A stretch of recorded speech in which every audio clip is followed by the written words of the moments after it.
Alright, welcome back to Rustaholic. I'm Patrick, and today we're not actually working on any cars. I mean, we're about to. It's about to get crazy. This is just a short video to try to explain to everybody what the heck is going on and why I was there like a month gap between in the middle of that last video. Well, we went on vacation, you know, as we do in the summertime, and my family, while on vacation, decided to buy a house. Oh my gosh, yes, it's crazy. Apparently you can purchase a home from a minivan while you're driving down the freeway. That's a thing.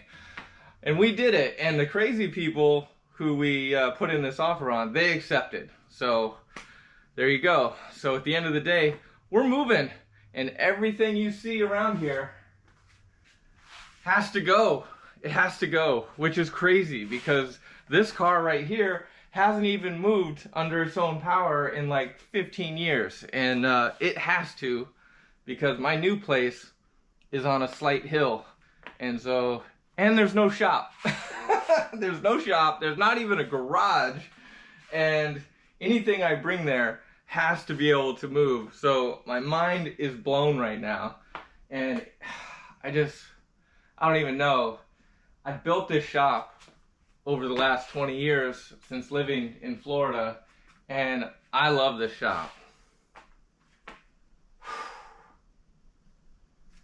You know, I know where all the stuff is, but we gotta move it, and a lot of it's not coming with us. So here's the crazy thing is, when we got back, of course we started getting into it, and obviously we have to sell this house, and we have to sell my mother-in-law's house because we're all moving together, which is the best part, which is really good. We're going to be closer to family. Everything's going to be like one unit, but everybody is sacrificing. Everything is being downsized, and everybody has their own pains, you know, but I think you guys can probably imagine this is mine, you know, like of all the things.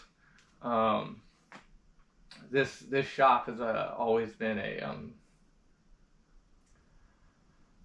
a place of refuge for me, you know. So, but don't worry, the new place has potential. It's got room for it, and we're gonna get there.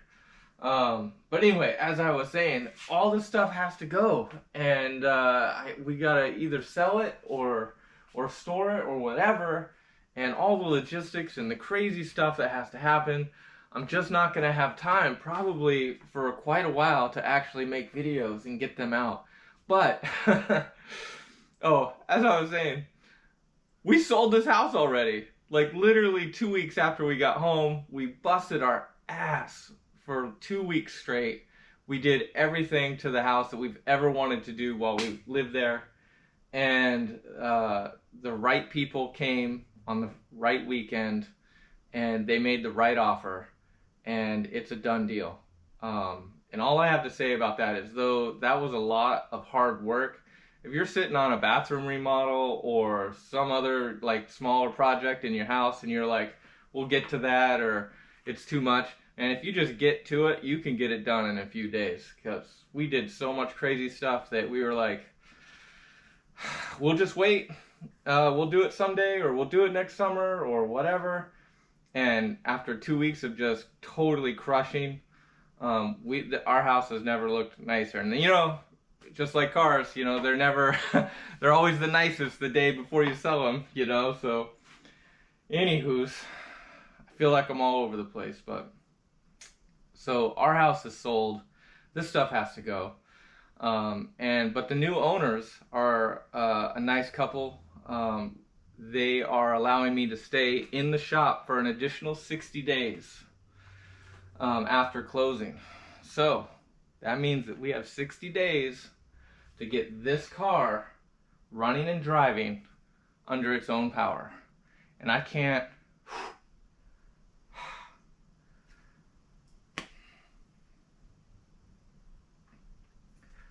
We haven't talked about this car much, but this is my baby right here, you know. This is the one.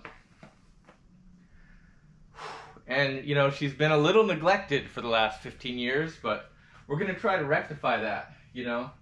And it's actually pretty close. I mean, the body work and everything is done from about here up. There's just some issues, you know, in the normal stuff at the very bottoms. And I'm not even worried about that. I don't even care. It just has to move under its own power. And that in itself is going to be a challenge because, one, the rear end is sitting over here on the floor. The gas tank's in the car. The exhaust isn't finished. And it has an engine swap. There's an LT1 in there with the 4L80 in it that we have to get going and make it work with all the systems. So, not to mention there's the 4 other cars over there that need something and need to go. It's going to be crazy. It's going to be hectic. And I am going to film it. But I won't have time to put it out there. So, once I get to the new place, I won't have a shop. Hopefully, I'll have 2 running cars, and I'll have time to put this stuff out. And maybe that's when I'll start editing and getting it out there. And we'll see, can the Rustaholic actually clear this stuff out and get the Caprice moving in 60 days or less. We don't have a choice. We have to. So, all right. I think I've talked enough, but this is it. I'll give you one last look around because my wife and I are going to start tackling this shop, because with the exception of anything that's not directly car related or related to the cars that are in here is gonna go. That'll be our first swipe through here. So any household goods, you know, Christmas, paddle boards and suitcases, all that stuff's got to go. So here it is, one last shot of the shop in all its craziness, and then yeah, then it changes for somebody else, and hopefully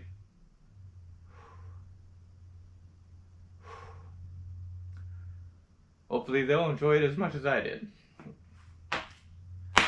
All right, focus. Let's go. So that's it for the Rustaholic for now. I hope you guys have really enjoyed watching my videos. Really appreciate all the support. If you want to keep up with me, please hit that subscribe button, because it'll be several months at least before I put some more videos out, and I really want to make sure you guys are able to see them. I will do the 60-day countdown, and the Caprice build should be epic. It should be epic.